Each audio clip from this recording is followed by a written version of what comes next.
Prashant, and today I'll be introducing you guys to our project Watering Indoor Plants. Indoor plants brings life and calm to urban spaces, but they are often neglected, especially in high-stress environments like college campuses. Overwatering or forgetting to water is a common issue. This project presents a low-cost, semi-automated system designed to monitor values like various specs like temperature and soil moisture that maintains the plant's health with minimum user effort. We are using ARDUINO and multiple sensors like soil moisture, temperature, humidity and light. It also activates a water pump when needed and alerts through LEDs and a buzzer. It's reliable, scalable and perfect for hostel rooms, labs and homes, promoting sustainability through smart care.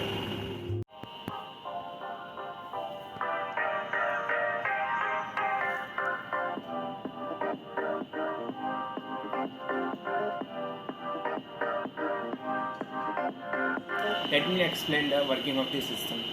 The soil moisture sensors works by checking how easily electricity passes through the soil, and the wetter the soil, the more current flows.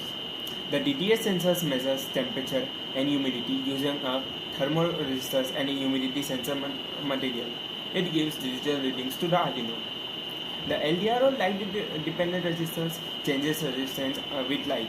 The brighter the light means lower the resistance, which helps us detecting lighting conditions. The motor is used to simulate water flow. It runs briefly when the soil is dry, since it's directly connected.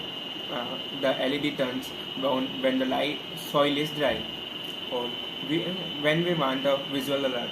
Our resistors limit the current to prevent the image. The buzzers gives audio alerts. It beeps when the system detects a dry plant or trigger other conditions.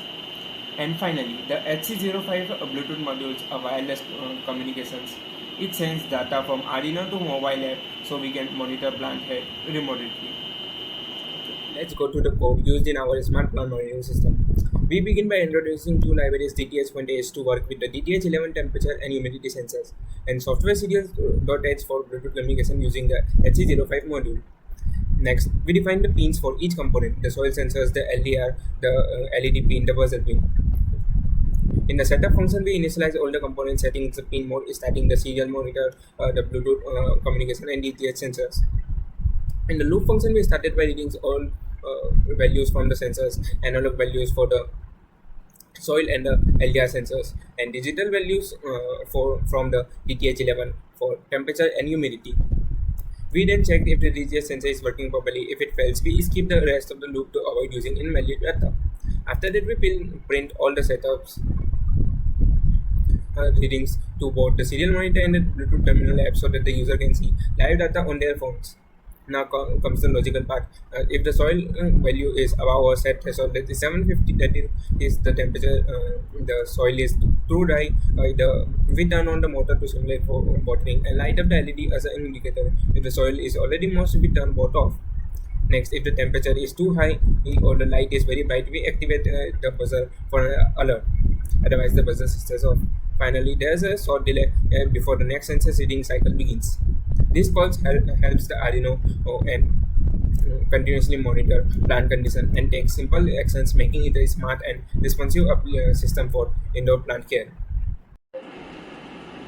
Then we further improved our code to include various types of plant like tomato, cactus, money, Tulsi and Aloe Vera.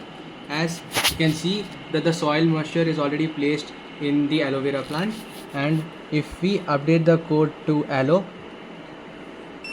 there is live changes in the terminal.